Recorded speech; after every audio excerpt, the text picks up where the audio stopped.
Já faz algum tempo, a justiça brasileira, em especial o Supremo Tribunal Federal, está na alça de mira dos poderes executivo e legislativo.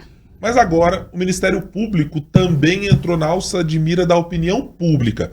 É que a Procuradoria-Geral da República não tem apresentado indicativos de transparência sobre viagens do Procurador-Geral Paulo Gonet. Mas por que será que a Justiça tem adotado uma postura ainda tão refratária a anseios da sociedade brasileira? É um dos assuntos que a gente vai tratar no 3 sobre os 3 de hoje. E também vamos falar sobre um assunto que até outro dia esteve muito na boca de pré-candidatos à Prefeitura de Belo Horizonte. São os problemas com os ônibus na capital.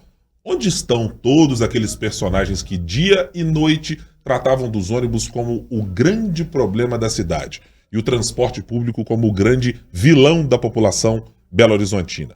São os assuntos que a gente aborda a partir de agora no 3 sobre os 3. Os principais fatos sobre os 3 poderes da República. 3 sobre os 3.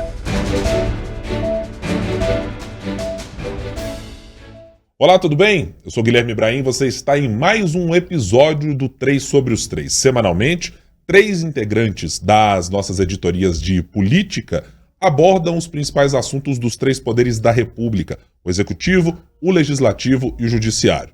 Se você já nos acompanha há algum tempo, sabe que sempre tem um novo episódio agora às quintas-feiras à noite. Então não precisa esperar mais a sexta-feira pela manhã. Quinta-feira já estamos disponíveis no youtube.com/otempo, também nas plataformas de áudio e de podcast da sua preferência. Hoje, comigo aqui na bancada, tá Letícia Fontes, editora adjunta de política do jornal O Tempo. Como vai, Letícia? Tudo bem? Tô bem, e você? Tudo jóia. Bom tê-la conosco nessa conversa e nesta semana. Também está conosco nesta semana, sempre pontual, nunca se atrasa, nunca falta nos episódios, Francine Ferreira. Oi, Fran, tudo bem? Diretamente da Capital Federal, como vai você? Oi, eu nunca falto, eu atraso, eu confesso que eu atraso, mas sempre apareço. Então, Que assim, isso, Fran? Sempre Não. com justificativas. É sempre justificativo, né? ok. É sempre por uma boa razão, né? Exato. E a gente está aqui sempre aceitando as suas razões, são muito bem explicadas. Não é como no caso da Câmara Federal, que a gente precisa de Arthur Lira chegar lá, baixar decreto, dizendo, não vai receber. Não, aqui não. Aqui você tem total autonomia e carta branca para chegar quando quiser pro podcast. Estamos combinados assim? Combinado. Tô achando que vocês vão começar a marcar mais cedo, porque falar pra mim que marcou mais cedo, na verdade tem uma meia hora ali pra eu poder chegar no horário, mas tudo bem, eu aceito. Não queríamos contar as articulações de bastidores que estão acontecendo, mas já está em estudo esta proposta de mudança no regimento do 3 sobre os 3, tá? Tudo bem. Oi pra você também, oi pra Letícia, oi pra todo mundo. Mais um podcast com muito assunto, porque Brasília não tá dando sossego pra ninguém. E a gente que achava que ano eleitoral tinha umas coisinhas um pouquinho mais light, nada disso. Cada hora tem um poder da República para chamar a nossa atenção e para transformar-se em assunto aqui do nosso podcast. E nesta semana vamos tratar de Procuradoria-Geral da República e de Judiciário, de uma maneira geral. A gente há algum tempo tem tratado da insatisfação popular revelada em algumas pesquisas sobre como o cidadão brasileiro olha para o Supremo Tribunal Federal. Bom, isso está consolidado, inclusive, pela maneira como o parlamento, como o poder legislativo, presta atenção e tem direcionado seus discursos críticos e até projetos de lei que miram a maneira do Supremo Tribunal Federal atuar frente ao poder político e frente às demais atuações que ele precisa ter no dia a dia da República. Só que agora também entrou na alça de mira da população, ao que parece, pelo menos em parte da opinião pública, a Procuradoria-Geral da República, por um motivo muito específico. Uma reportagem, inclusive está lá no nosso portal tempo.com.br, para você que quiser acompanhar, mostra como a PGR impôs um sigilo de 5 anos dado às viagens de trabalho, que já custaram mais de R$70 mil do Procurador-Geral da República, Paulo Gonet.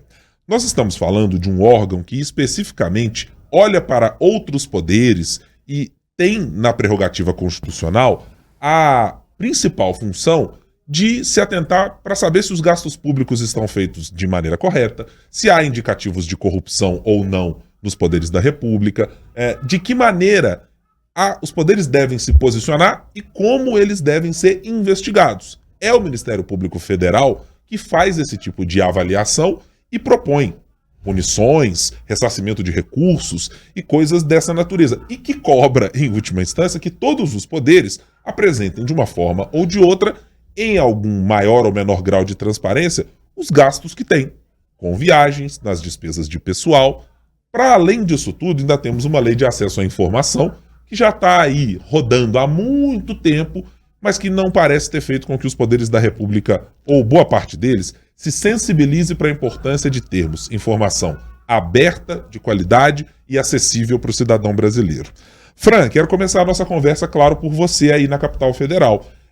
De onde menos se esperava, e talvez o nosso histórico político do país teria muito mais a pensar que o Congresso Nacional estava evitando de apresentar os seus gastos, ou que determinados setores da justiça brasileira, que historicamente são uma casta muito privilegiada neste sentido, de não precisar apresentar tantas informações disponíveis à população quanto outros poderes são escrutinados no dia a dia, mas logo a Procuradoria-Geral da República está usando a Lei de Acesso à Informação de uma maneira absolutamente simplória, com pouquíssimo grau de transparência, para não dizer o que o chefe do Ministério Público Federal faz no seu dia a dia.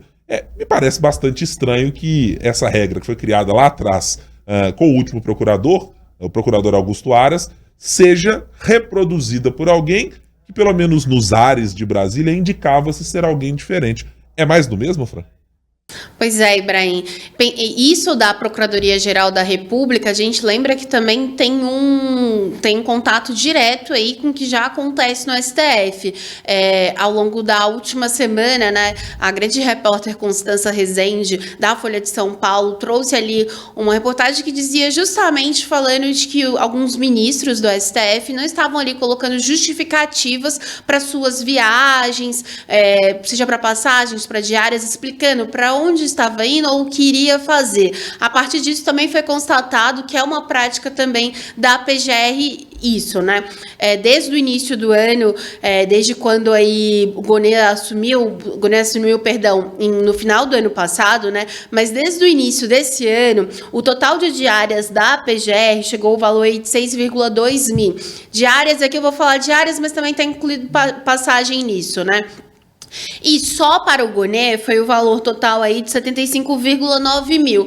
Em viagens que a gente não sabe para onde, a gente não sabe quais as justificativas para essas viagens. E é uma prática que também tem sido adotada por outros procuradores, subprocuradores, assim também como seguranças.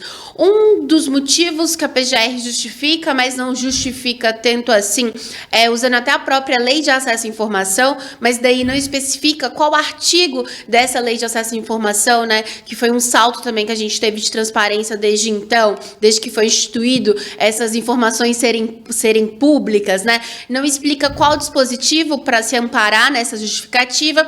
E como você bem disse, uma portaria que foi publicada por Aras, né, o então procurador-geral, que estabelece por outras questões de segurança aí, para não explicitar essa justificativa ou para onde não for.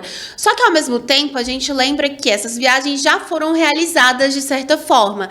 Então, talvez essa explicação sobre a justificativa, sobre segurança, não se encaixe tanto assim nesses moldes. Fato é que são muitas e muitas informações que estão sendo aí, de certa forma, digamos que subtraídas, né? E na PGR também no STF, lembrando disso, né? E ao mesmo tempo, como a gente está falando de gastos públicos, isso é um outro ponto muito importante. E como você disse sobre esse descrédito que a população tem no poder judiciário e que aí é personificado, digamos assim, que no STF, né? Então, quando a gente vê, por exemplo, o presidente do Supremo Tribunal Federal, o ministro Luiz Roberto Barroso, falando que um dos seus intuitos à frente do STF é justamente aproximar mais o judiciário da população, não usar muito juridiquês, tentar deixar as coisas mais claras e melhorar essa imagem, e isso por meio de portarias do CNJ, por meio de ações que vão estar ali com o público mesmo, até mesmo influenciadores, né? Então, a gente já vê nas falas de Barroso uma mudança muito grande, assim, daquele juridiquês para uma coisa que é mais palatável e fácil de entender. Só que, ao mesmo tempo que ele levanta essa bandeira, ao mesmo tempo também a gente vê, por outro lado, ontem, quando foi divulgado o Judiciário em Números, que é um relatório que todo ano o Conselho Nacional de Justiça faz e apresenta dados, seja de produtividade, de representatividade, de várias outras coisas do Judiciário, também trouxe um outro número de que foram gastos aí com o Judiciário no ano passado uma quantia de 132,8 bilhões de reais, que é o maior aí de toda essa marca histórica, desde quando começou a ser publicizado isso, e é inclusive o dobro do que o STF arrecadou, por meio de custos de ações, coisas do tipo, que foi aí de 68 bilhões. Só que aí eu chamo a atenção para um outro ponto, até me perdoa se eu estou adiantando isso, mas é que o custo no Brasil, em média, de cada magistrado é de 68,1 por mês. 68 mil reais por mês a gente está pagando para cada magistrado, para cada servidor, cerca de 20 mil reais. E aí, claro que a gente volta muito os olhares aqui para Brasília, que é onde está o grosso disso, estão os tribunais superiores. Então, não tem como também a gente falar de aproximar o judiciário da população, de melhorar essa imagem, ao mesmo tempo em que parece que o judiciário está em uma outra bolha, bem distante da população. E quando o ministro Luiz Roberto Barroso vem a público e fala que os gastos do judiciário são inestimáveis, não são. As coisas, e um dos caminhos que pode deixar esse judiciário mais próximo da população, mais palatável, é justamente com uma transparência bem clara, sendo redundante, justamente para saber o que está sendo gasto, para onde está sendo gasto, para onde está viajando essa diária, para quê? A viagem foi para uma coisa de quê? Encontrou com quem? Opa, com advogado que tem alguma causa que interessa no Supremo. Então, assim, são muitos meandros, são muitas interrogações que a gente tem, e o Supremo não vai se melhorar a imagem enquanto não se aproximar da população de uma forma real. E não a gente gastando cerca de 68 mil reais por mês com magistrados. Assim, eu acho que num país tão desigual como o Brasil, eu sei que são direitos adquiridos e tudo mais, mas a gente precisa rever. Quando se fala de pacto entre os poderes, não tem que ser só na falação, tem que ser de fato feito algo na prática. Então, porque todos esses gastos, a falta de transparência, só contribui com essas críticas aí que depois os ministros vêm, o PGR vem, ou alguém vem para falar que não é bem assim, que estamos trabalhando em prol do Brasil, mas vamos ser mais claros, né?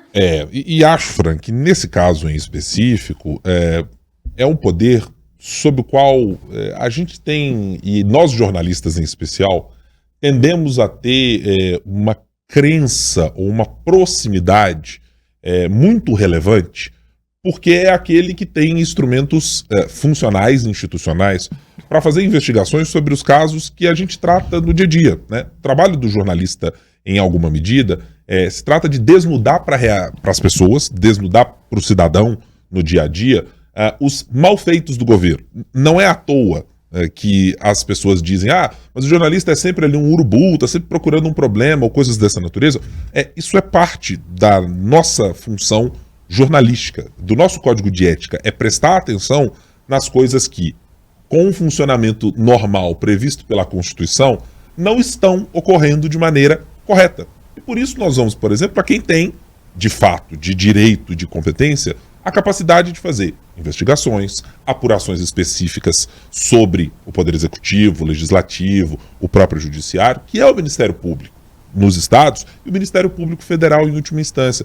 Então, nos causa, e a mim causa muito mais espécie, como eu disse no começo da nossa conversa, olhar para o Ministério Público Federal e não encontrar nessa instituição critérios objetivos, cristalinos, transparentes para uma situação como essa apresentada na reportagem mencionada pela Fran, da Constança Rezende, e também pela que nós publicamos no jornal Tempo, de não encontrar no Ministério Público exatamente uma posição mais clara do que qualquer outro poder. Todos devem respeitar as mesmas regras e seguir parâmetros que estão previstos, não na nossa vontade, estão previstos na Lei 12.527, de 18 de novembro de 2011. É a Lei de Acesso à Informação, que determina e estabeleceu parâmetros para todo mundo, para todos os poderes da República, incluindo o Ministério Público Federal, apresentar de maneira cristalina e transparente. E não é que não possamos ter sigilo em determinadas atividades ou determinadas informações de quem está ocupando um cargo público. Esse preceito existe.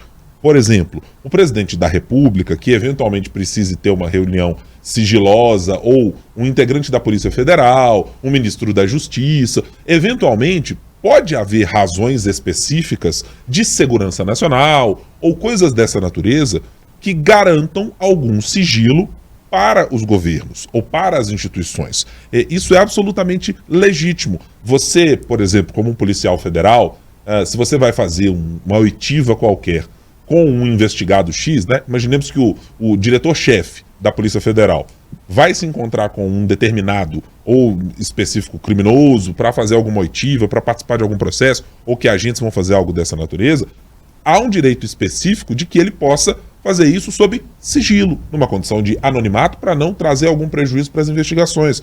No caso de um presidente da República, ele, por exemplo, pode não ter o seu itinerário divulgado previamente para alguém, para que não se tenha a possibilidade de que criminosos possam atentar contra a vida dele. Como já tivemos casos de atentados contra o ex-presidente, enquanto estava ex-presidente Lula, no Rio Grande do Sul, enquanto tivemos a facada no ex-presidente Jair Bolsonaro, e outros episódios de agressões que já vimos por aí.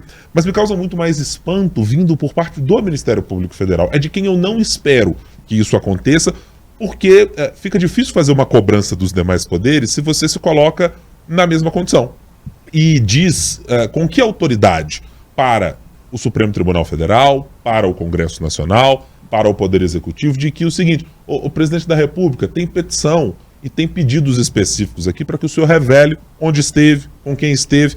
E há pouco tempo trouxemos informações dessa natureza, sobre como reuniões com integrantes de marketing, de comunicação política, não estavam sendo divulgadas pelo governo. Mas quem vai pedir, ou quem vai obrigar, ou que vai sugerir à Justiça, acionando-a para que isso aconteça, é o Ministério Público Federal.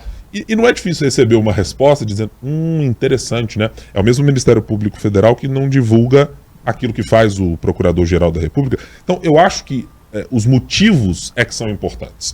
Se o Procurador-Geral da República, Paulo Gonet, tem algum motivo muito relevante para que os seus gastos como chefe do Ministério Público Federal não sejam apresentados para a sociedade, ele não está apresentado hoje em dia.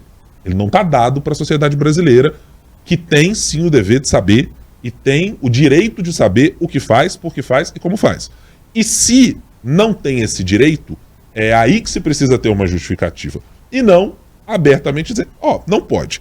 E não posso ignorar, neste caso, que o histórico da justiça brasileira, de maneira geral, seja muito pouco cristalino, com situações muito relevantes. Por exemplo, a participação de juízes, de associações de juízes, de procuradores e de magistrados em geral, em congressos país afora, mundo afora, que são patrocinados por pessoas que, eventualmente, têm processos correndo em determinadas cortes, em âmbito estadual ou em âmbito federal.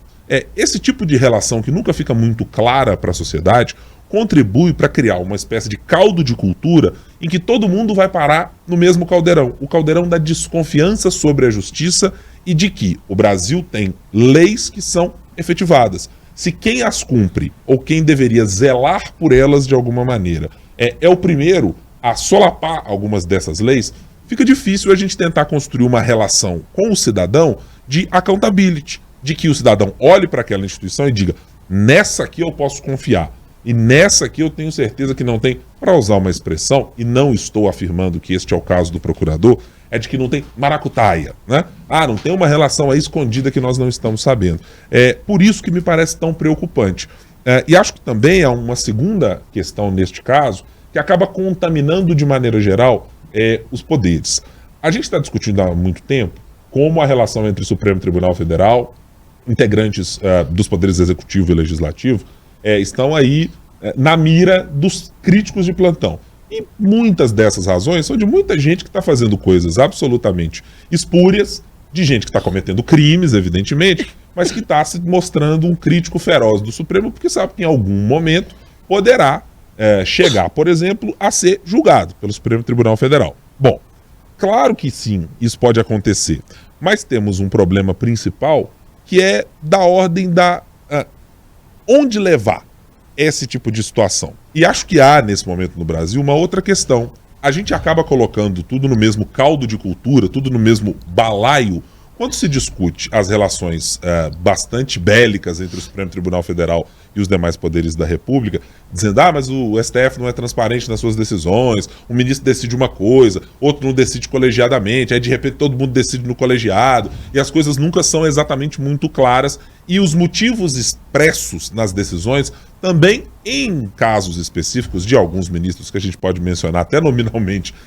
uma parte deles, sempre geram essa dúvida para as pessoas, assim, bom, é isso mesmo? A decisão que está ali está levando em conta aspectos técnicos que o tribunal referenda? Não é assim, não é assado? Essa dúvida que paira sobre o STF, ela parece contaminar também outras instâncias, porque você passa a olhar para o Ministério Público com a mesma relação, porque há muitos procuradores, país afora, que têm mantido, melhor dizendo, uma relação com o poder político que eu não sei se beira exatamente a promiscuidade, mas que se mantém numa aliança com o poder político que parece absolutamente inapropriada. Você vê procuradores desfilando à torta e à direita, ou juízes à torta e à direita, em eventos com atores políticos, me parece absolutamente inadequado, porque no fim das contas, ele poderá ser o responsável por levar à frente uma investigação contra essas pessoas. Ninguém quer dizer aqui que não deva se haver institucionalidade e respeito para se receber, para se trocar conversas absolutamente institucionais entre eles. Mas acho que essa relação está sendo construída em bases muito, muito, muito ruins de algum tempo. Então, essa percepção, eu acho que ela acaba contaminando não apenas a relação que a gente tem tido com o Supremo Tribunal Federal, com alguns dos seus ministros, mas também com os demais integrantes das outras partes da Justiça, e vão incluir, neste caso, o Ministério Público como poder independente para essas investigações. Letícia, de que maneira você avalia este episódio específico de Paulo Gonet e da Justiça de maneira geral? Vocês dois falaram muito bem, assim, o que chama atenção nesse assunto é a falta de transparência. Se o problema na questão dos salários, por exemplo, fossem salários altos, mas a gente soubesse exatamente os critérios, houvesse critérios claros, tudo bem, mas o que a gente vê de tempos em tempos são medidas retroativas também aprovadas, que aí são bônus, aí vira e mexe também, a gente faz matérias, a gente lê matérias do tipo de juízes por causa dessas medidas retroativas, que por causa de benefícios, ano passado teve muito juízes recebendo por mês mais de R$300 mil, R$1 milhão por causa dessas medidas retroativas de benefícios, de auxílio moradia e outros bônus. Eu acho que muito por essa questão de estar mais perto da sociedade é ser transparente. Tem um problema, uma insatisfação, talvez com os salários, porque sim, são cargos técnicos, né? Essas pessoas têm que ser remuneradas, mas que se faça uma discussão transparente sobre esses salários. Não de tempos em tempos ficar se dando um jeitinho ali de um bônus, uma medida retroativa para poder ficar ali esses salários que no fim uma pessoa vê, mas o juiz está recebendo R$300 mil, R$1 milhão por mês por causa dessas medidas. Então, uma política ali de salários que seja claro, com critérios claros, não de tempos em tempos essas medidas retroativas, esses bônus aí que vira e mexe a gente noticia que acontece. E eu acho que isso, Letícia, é um problema que o Congresso Nacional conseguiu resolver de uma maneira geral. Hoje é absolutamente cristalino para quem quiser entrar e experimentar fazer isso dentro do portal da transparência da Câmara dos Deputados, do Senado Federal. Você sabe exatamente quantos funcionários tem cada gabinete, quem são aquelas pessoas, você sabe claramente qual é a remuneração delas. Você encontra isso parcialmente no Ministério Público, Federal, etc. Encontra. Mas eu fui fazer uma busca, por exemplo, no Tribunal de Justiça e no Ministério Público, aliás, de Minas Gerais. Você ainda tem dados de 2019. Quer dizer, a gente está falando de um atraso que não tem a menor ou o menor sentido de ser. E eu não estou aqui especificamente demonizando o Ministério Público de Minas Gerais, não tem nada a ver com isso. Ele é apenas uma parte de um sintoma geral de como esses poderes, o Ministério Público e a Justiça de maneira geral, têm uma espécie de distanciamento, de necessidade de se apresentar para a sociedade com o mesmo grau de transparência que nós cobramos dos demais. Nós cobramos do Poder Executivo, e eu estou me colocando na condição agora de cidadão, que saibamos isso. Quanto que o deputado gasta para colocar gasolina no veículo funcional? Quanto que ele gasta para receber de auxílio de passagem ou de auxílio moradia se não estiver vivendo em Brasília ou precisar alugar um apartamento ou coisas dessa natureza? Isso, diante da sucessão de escândalos que tivemos no país e de um monte de problemas relacionados a essas condutas no Poder Executivo, Me parece que foi muito mais possível resolver e colocar isso com um grau de transparência que continua sendo criticado por muitas pessoas, o volume das verbas indenizatórias ou coisas dessa natureza, mas, ainda que possa ser criticado, podemos fazê-lo porque temos a condição claríssima, de poder olhar para o portal da transparência e saber exatamente onde estão os gastos, quem recebe o quê, onde estão os recursos. E isso contribui muitas vezes para que não tenhamos a mesma percepção que hoje, com as reportagens mencionadas pela Fran, estejamos tendo sobre o Poder Judiciário e sobre o Ministério Público Federal. E no momento, deveria ser, acima de tudo, o contrário para essas instituições, porque elas estão, como eu disse no começo da nossa conversa, estão na alça de mira da sociedade. Quando se olha para um número, como trouxe a Fran, de R$68 mil como um gasto mensal para se manter de remuneração para um juiz, isso é um problema. Não é um problema que ele ganhe R$68 mil, mas é que nós, como sociedade, não consigamos perceber que esse valor está sendo retornado para a sociedade de uma maneira capaz de garantir que olhemos para o trabalho dele e seja bom, efetivo e correspondente ao valor que ele recebe. E é esse um problema. E isso não está solucionado com a maneira como o Ministério Público e a Justiça estão atuando. Então vamos aproveitar agora, senhoritas, para mudar aqui a chave da nossa conversa e falarmos sobre um assunto que, bom, até outro dia a gente falava aqui nesse podcast sobre como havia políticos de Belo Horizonte dizendo absurdo as empresas de ônibus, o tratamento dado ao cidadão de Belo Horizonte, é um absurdo que tenhamos que dar subsídio para as pessoas, precisamos acabar com o contrato de ônibus. Eu confesso não ter visto nas últimas semanas, nos últimos meses, a mesma eloquência para tratar desse assunto de muita gente que participou de reunião com o prefeito, de crítica ao prefeito, de crítica ao presidente da Câmara, de crítica às empresas de ônibus, de crítica ao contrato e muitas coisas dessa ordem. Letícia Fontes, você tem alguma hipótese sobre por que os discursos ferrenhos, fervorosos em relação às críticas às empresas de ônibus, se não acabaram, pelo menos tão distante daquele último momento em que tivemos, lá no ano passado, as grandes críticas e embates que tivemos entre Câmara Municipal, vereadores e o Poder Executivo, o prefeito Fuad Noma? A gente vê momentos completamente diferentes, né? Ano passado, essa questão da mobilidade, transporte coletivo, dominou no noticiário, né? Todo mundo apostou muito que esse talvez seja, né? Ainda a gente não sabe, pode ser que seja, né, a temática das eleições desse ano, mas o que a gente vê é todo aquele embate sobre questão de subsídio, aprova, não aprova, todas as contrapartidas. O que a gente vê esse ano é que todas as promessas, tanto por parte da Câmara, da Prefeitura, o que ia ser feito, a gente vê esses discursos um pouco se perdendo, assim. Não sendo, a gente tinha algumas promessas de rito de sustar contrato com as empresas de ônibus ano passado. Esse rito não foi para frente. A gente fez várias matérias sobre isso e não foi para frente. Ano passado, essa questão. A gente também teve uma CPI dos ônibus sem qualidade, que tinha uma promessa também de sustar contratos com duas empresas específicas, né, que eram alvos dessa CPI. A própria Comissão de Legislação e Justiça da Câmara, ela falou que é inconstitucional, que não poderia sustar. Aí o argumento da Câmara era que foi uma recomendação do próprio Ministério Público de Contas, que precisava de um parecer do Ministério antes da Câmara tomar qualquer decisão desse tipo. A gente precisa lembrar também a passagem de ônibus. Ano passado teve um aumento de passagem, a Câmara, né, teve uma discussão que ia ter um projeto de resolução para poder diminuir a passagem, ficou ali uma discussão toda, mas no fim das contas não foi para frente esse projeto de resolução. E é muito diferente do ano passado, né? A gente teve embates muito ferrenhos entre o prefeito e o presidente da Câmara, Gabriel Azevedo, que negociou, conseguiu ficar por muito tempo paralisado a questão do preço da passagem até que se chegasse no valor de subsídio, e hoje a gente nem fala também de subsídio. A gente tem um subsídio sendo pago. O que a gente sabe ano passado foi aprovado um orçamento que previa inicialmente o pagamento de 392 milhões de subsídio às empresas de ônibus.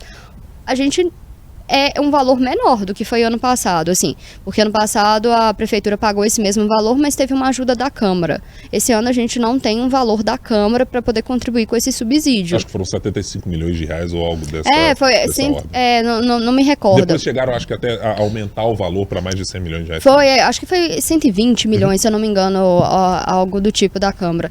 E aí ninguém fala mais de subsídio, tem um valor menor, ninguém tá sendo pago o subsídio e, uai, por que só ano passado foi discutido o subsídio? A gente fez uma matéria essa semana, alguns cientistas políticos, eles avaliam que é natural que em ano de eleição esse assunto realmente perca mais força. Eles acreditam porque é um setor, realmente o setor do transporte é um setor muito forte. Ele exerce ali uma influência, o sindicato nega, fala que, né, ele não tem nenhuma influência, não exerce nenhum poder ali, tanto nas questões eleitorais quanto nas questões legislativas, mas a gente vê que é um setor forte.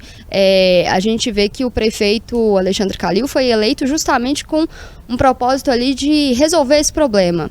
A gente viu que não conseguiu, né? Muitos falou abrir a caixa preta da BH Trans, não abriu. Eu quero até abrir um parênteses de uma fala que eu achei interessante na entrevista que o Calil deu semana passada, inclusive até para você, Guilherme, que é sobre que nenhum prefeito, segundo ele, vai resolver esse problema do transporte coletivo. Achei bastante curioso também essa ponderação, Letícia, porque foi plataforma de campanha durante 2 eleições seguidas, não? Sim, e agora ele fala que nenhum prefeito vai conseguir, que isso precisa de um apoio do governo federal. Então, assim, o que eu vejo é, de 10 anos para cá, em 2013, quando começou aquelas primeiras discussões de protestos lá, de diminuição, de redução, de preço de tarifa, a gente viu que foi eleito ali alguns prefeitos, tipo o Calil, para poder resolver essa questão dos ônibus. A gente viu talvez que esse setor, né, do transporte perdeu até um pouco de força, mas a gente vê que é um setor que continua muito forte, continua tendo forte influência ali sobre o que vai ser o debate, né? Claramente tem ainda muito poderio, e como são empresas que são de consórcios, nós não estamos falando de players pequenininhos do mercado. A gente está falando de gente muito importante e que se perpetua durante muito tempo participando dessas atividades. Em que pese dizer que elas são deficitárias, em que pese sempre dizer que elas são ruins, que não se consegue fechar contrato, se consegue fechar contratos superavitários, etc. Mas está todo mundo lá. Não tem ninguém abandonando o contrato e dizendo, não, estou indo embora, isso aqui não serve, não tem lucratividade. Você, município, assuma isso aí e toque o barco. Não é exatamente o que acontece. Fran, quero a sua consideração também sobre isso.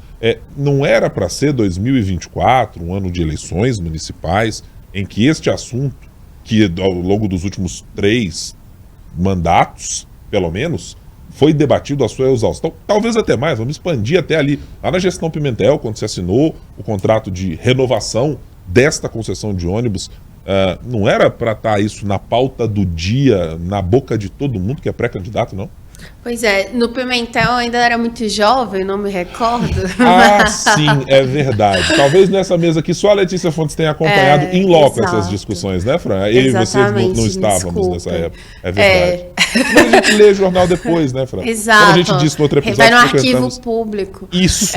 Eu, você e Marina Schettini fazemos muito isso. Íamos ao arquivo público para ler jornais antigos. É verdade, tem razão. Exato. Não, mas lembro, inclusive, na primeira campanha do Alexandre Calil, em que eu estava cobrindo, inclusive, era o mote, né? Como a Letícia disse, abrir a caixa preta. E quando ele entrevista para você, para Thalita, para Cíntia, fala aí justamente de que não vai ser possível, né? Ninguém vai conseguir. Isso mostra o tamanho da influência que realmente tem esse setor em relação aos pré-candidatos, candidatos, seja a vereador ou a prefeitura, né? Aqui não estou falando somente de prefeitura, mas chama a atenção também, e aí por isso que eu acho que até essas falas que a Letícia trouxe dos cientistas políticos, essa avaliação também é muito importante, porque mostra como também que por mais que seja uma demanda da população, né, a Datatempo mostrou que trânsito e transporte, de modo geral, é o que mais aflige o eleitorado de BH depois da questão da saúde. Então, como realmente isso ele ficou em um segundo plano. Então, quem dita esses assuntos, né? Quem fala o que vai estar ou o que não vai estar ali tendo manchete, tendo destaque nas discussões próprias. Acredito que durante o período eleitoral de fato, né, que começa em agosto, ali, a gente deve ter alguma dessas questões levantadas, mas que neste primeiro momento, nesse momento mais de definição, as coisas devem muito se dar em relação principalmente à saúde, né, que acaba sendo o que mais digamos que de forma geral no país todo está sendo o principal gargalo, assim, não só das gestões municipais, mas também os governos estaduais, até o governo federal tenta se encontrar de determinada forma diante de pandemias, da epidemias e cada coisa nova que vai surgindo. Só que é interessante a gente ver como que muda as coisas, né? Eu tava até pensando aqui se alguém vai lançar esse slogan de volta, né? Vou abrir a caixa preta da BH Trans ou nunca vai ser aberta, né? Vai ficar agora aí. Agora é Sumob, né? Perdão aí, gente. É em que Brasília. facilita, que facilita mudar o nome. Não, Fran, mas não, é que mas assim... a BH Trans ainda A BH tá Trans lá. ainda existe, não tá fora não. É que facilita também mudar o nome, né? Porque às vezes as pessoas esquecem. Não, mas não tem mais BH Trans. Tem. Ela continua existindo e as críticas destinadas a elas continuam... A ela, melhor dizendo, continuam existindo também. Pois é, às vezes ficam meio, né? Ai, Me Fran. embolei aqui. Gente, mas eu acredito que vai falar disso nas eleições, quando chegar ali no momento de debate e tudo. Mas isso vai ser falado também quando os próprios consórcios definirem quem que vai apoiar também, né? Então aí... Acho que há um combo de problemas cujos integrantes das pré-campanhas vão precisar lidar, né? Primeiro o próximo prefeito de Belo Horizonte inevitavelmente terá de tratar do assunto transporte público e ônibus, do contrato. Porque será assinado na gestão dele para a próxima gestão, né? A partir dele, deste próximo prefeito que nos comandará de 2025 até o fim do seu mandato, que teremos uma discussão novamente sobre as bases para termos um novo contrato das empresas de ônibus. Então, já tivemos algumas mudanças dadas nesse momento. Agora a cidade de Belo Horizonte paga as empresas de ônibus em função da quilometragem, não mais pelo número de passageiros ou etc. Sim, esse é um critério que precisou ser modificado, inclusive, para garantir que não haja pagamentos para além do que foi feito, do que foi operado. E aquela suspeita que existia de que, mas aí o ônibus roda, mas a roleta tá ali, mas não sabe se rodou aquele número de passageiros, não dá para fazer um controle ou coisas dessa natureza. Bom, isso foi tirado de escanteio. O Ministério Público já se manifestou em ação civil pública, o Ministério Público de Contas, dizendo que, assim, o ideal era romper o contrato, fazer outro e etc. Então, não vai ser do dia para a noite que vai surgir um contrato adequado às necessidades da cidade. Mas tem uma demora, né, sobre essa questão de contrato, assim, a gente falou muito das ações da Câmara, que não foi, mas a Prefeitura, ano passado, falou que abria uma comissão para já começar a estudar desse novo contrato, para poder refazer, e isso nunca saiu do papel. Exatamente. Ficou só no discurso, falando que ia abrir essa comissão e nunca foi aberta. O que no máximo aconteceu foi o prefeito de Belo Horizonte apresentar a tolerância zero, que é importante, é relevante, aumentar a fiscalização sobre as empresas. Que sempre deveria ter tido, mas né? isso é algo da ordem do dia, precisa funcionar Básico, o tempo né? inteiro, né? É o básico, que a prefeitura e o poder concedente fiscalize quem está fazendo uma prestação de serviço para ela, é o que tem que fazer. Não está fazendo nenhuma inovação, não está criando nada de uma invenção da roda, está fazendo o que tem que fazer para o cidadão ser representado e bem representado num serviço que está lá concedido. Mas tem problemas muito grandes da quantidade de pessoas que a cada ano tem diminuído frequentando o transporte público, tem uma dificuldade de composição tarifária, que é sim um problema para ser lidado em todas as cidades. Eu peguei um exemplo de 2023 e eu me lembro de ter visto essa discussão na Frente Nacional dos Prefeitos, que cobrava junto ao governo federal um aporte específico da União para lidar com o transporte público nos municípios, na linha do que disse o ex-prefeito Alexandre Calil.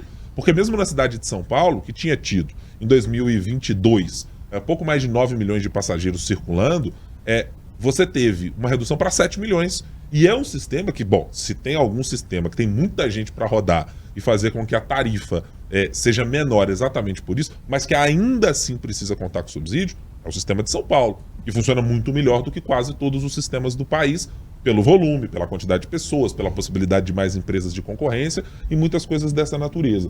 Mas eu fico muito espantado, mas não surpreso, porque me parece que esse debate em Belo Horizonte, e aí a culpa vai cair novamente nos pré-candidatos, sobre quando chegarmos ao momento eleitoral e essa discussão não for bem tratada, torçamos para que estejamos enganados no dia que estamos gravando esse podcast, porque é péssimo ainda conversar com o cidadão de Belo Horizonte e ouvir, sabe aquelas mesmas coisas que ouvimos nos anos 2000?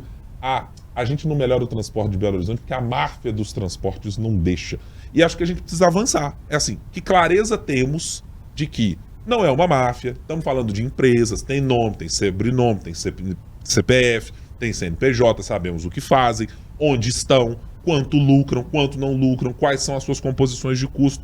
Acho que mesmo com todo o debate que tivemos na cidade de Belo Horizonte nesses últimos 3 anos, né, e aí faço um elogio público, tanto ao prefeito de Belo Horizonte, Fuad Noman, quanto ao vereador Gabriel Azevedo, presidente da Câmara, eu acho que eles melhoraram um pouco o nível do debate, apresentando dados, informações, pontos que estavam no contrato e que eram desconhecidos de um contrato que existe há quase 20 anos. Há 15 anos tratávamos desse contrato. E não era conhecido. E passamos por gestões que tinham uma lupa. A gestão Alexandre Calil entrou com uma lupa deste tamanho, um super microscópio para prestar atenção no que acontecia. E tenho a impressão de que saímos quase da mesma maneira. Tivemos uma auditoria feita pelo ex-prefeito Márcio Lacerda para mostrar pode ou não pode. Tivemos auditoria feita pelo prefeito Alexandre Calil à época para mostrar pode ou não pode. E mesmo assim, não conseguíamos ter clareza dos critérios bem apresentados à população. Então eu acho que mais do que uma necessidade, é um problema com o qual os pré-candidatos e o futuro prefeito terá de lidar. Porque senão, esse problema de popularidade que tem todos os prefeitos em função de transporte, saúde e educação, vai perpassar todos aqueles que sentarem nessa cadeira. Talvez muitos deles já estejam, inclusive, colocando na conta isso, dizendo, gente, não dá para resolver o transporte mesmo, então vamos conviver do jeito que está. Mas a gente, como não cidadão belo-horizontino, que eu não sou, mas que acompanha a política de Belo Horizonte, trabalha muito com o noticiário de Belo Horizonte, gostaria de ver uma cidade que tivesse uma mobilidade melhor do que a que tem de Belo Horizonte. Porque uma economia do tamanho da que nós somos no país tem um dos piores transportes públicos que temos no Brasil, em termos de integração, de tarifa e de muitas outras coisas que não temos na cidade de Belo Horizonte. Agora tivemos recentemente um anúncio de que daqui 4 anos teremos expansão de linha do metrô. Será que o transporte público de ônibus vai acompanhar? De todas as cidades, de Belo Horizonte e das demais, da região metropolitana? Porque isso é mais do que necessário. Ou a gente começa a tratar disso com mais seriedade e é para ser comissão durante 2, 3 anos para discutir, que seja, mas que se encontre uma solução mais adequada, porque hoje os problemas continuam, as críticas continuam, e parece que todo mundo está dando de barato que é isso aí mesmo, vamos ver o que a gente faz daqui para frente. Senhoritas, estamos chegando aqui ao final da nossa conversa desta semana, não sem antes perguntar a vocês, nesta semana mais reduzida de trabalho para alguns, e eu acho que a Fran está no mesmo grupo que eu, você está entre aqueles que vai folgar neste feriado ou não, Francine? Sim, pelo amor de Deus, gente. Tá, eu também estou nesse mesmo grupo. Sim, ótimo, pelo amor de Deus, obrigado, chega logo. Isso mesmo, tô na mesma toada que você. Exato. Ô, Letícia Fontes, você também está nesse grupo? Eu também estou nesse grupo. Que beleza, olha aí, é um podcast que por isso que a gente está tão feliz hoje, todo mundo sorridente. Mas vamos lá, o nosso ouvinte não pode ficar sem saber no que devemos prestar atenção para a semana que vem. Fran, deixa eu começar por você hoje para saber do que você imagina que teremos inevitavelmente de tratar ou direcionar os nossos olhares para a próxima semana. Diante da derrota do governo aí, que a base abandonou totalmente o Lula em relação a pautas do ponto de vista mais de costumes, como por exemplo o PL das saidinhas, a questão das fake news, então a gente está esperando aí nos próximos dias esse desenrolar de como que vai ficar isso, se vai ter alguma mudança ali nos ministérios ou se na verdade o governo vai endurecer mesmo e definir como é que vai ser essa base que hoje tá na gangorra, né? Depende do que vai, aí vai e faz. É boa aposta. Não sei se o governo Lula também já tá contabilizando que assim, tudo que tiver vai ser meio perdido mesmo, então só esperando chegar as próximas eleições para presidente da Câmara. Letícia, o que você aponta para a próxima semana? Vou ser um pouco repetitiva, porque toda semana eu falo uma coisa parecida, mas eu acho que vai ser o reajuste do servidor. Foi aprovado hoje, na quarta-feira, né, enquanto a gente grava esse podcast, o primeiro turno da questão do reajuste. Semana que vem já está prevista a votação em segundo turno. Acredito que haja algum acordo para pelo menos chegar à inflação, né? Hoje o reajuste proposto é de 3,62, acho que vai chegar a 4,62. Já está tendo uma movimentação ali. Eu vou ficar nesta semana com a mesma da Letícia, mas eu tô curioso pelos dados econômicos. Eu fui olhar nesta semana, e olha que são os dados consolidados de 2023, como é que estava aquela relação da receita corrente líquida do Estado entre despesas e o gasto com o pessoal, e a gente já estourou há algum tempo o limite, nem é o prudencial, é aquele limite da lei de responsabilidade fiscal de 60% do gasto, que é o previsto para os estados. A União tem um teto mais baixo de 50%. O governo de Minas já superou a casa de 60,7%, se eu não estiver enganado, ou 60,6%. E eu quero saber qual mágica o governo vai fazer do ponto de vista fiscal. Porque, bom, de uma maneira ou outra vai ter que encontrar dinheiro, ou tirando de algum lugar para levar para um aumento que precisa ser dado a todas as categorias do serviço público, ou vai ter de encontrar alguma receita extraordinária. E eu estou curioso para saber como o governo vai fazer para encontrar isso. Eu acho que os projetos de Vale do Lítio e tantos outros que o governo está apostando, eles, como por exemplo as concessões de rodovias, podem até ter uma liberação de alguma maneira de caixa. Só que nós estamos falando de um reajuste que, uma vez que entrou nas contas do governo, vai consumir um volume bilionário de recursos. E é na casa dos 2 dígitos. Então não é uma coisa simples para se resolver num cenário de dívida alta, ainda incerteza sobre o projeto de recuperação fiscal e de federalização hipotética de ativos, que é o que podemos ter também. Estamos lá esperando como o Congresso, o senador Rodrigo Pacheco fará. Inclusive está meio parado, né? Sobre isso daí da dívida, né? E eu não sei se aproximando-se das festas juninas, se aproximando da turma mais próxima das cidades, se essas coisas vão encontrar muito eco entre os parlamentares em Brasília e aqui em Minas Gerais também. Mas não. O prazo está vencendo para poder pagar. Vamos ver se o Supremo Tribunal Federal vai ser mais uma vez generoso com o governo Romeu Zema. Fran, ótimo descanso para você. Na semana que vem a gente se fala. Obrigada. Até semana que vem. Bom descanso para vocês também. Letícia, bom tê-la aqui conosco. Volte em outras oportunidades, claro. Bom descanso para você também. Até a próxima. Para vocês também, sempre à disposição. Muito obrigado a você que esteve conosco nesta edição do 3 sobre os 3. Se você já é nosso seguidor, maravilha. Faz o seguinte, compartilha aí com quem gosta de política. Sabe aquela turma que você discute aí naquele grupo de WhatsApp? Manda pra moçada. Deixa todo mundo também saber do que estamos tratando aqui no 3 sobre os 3. E você, claro, que está nos ouvindo pela primeira vez, se inscreva no canal do Tempo, youtube.com/o Tempo, e você também nos acompanhe na sua plataforma de áudio, na sua plataforma de podcasts preferida. Muito obrigado pela companhia. Tchau, tchau.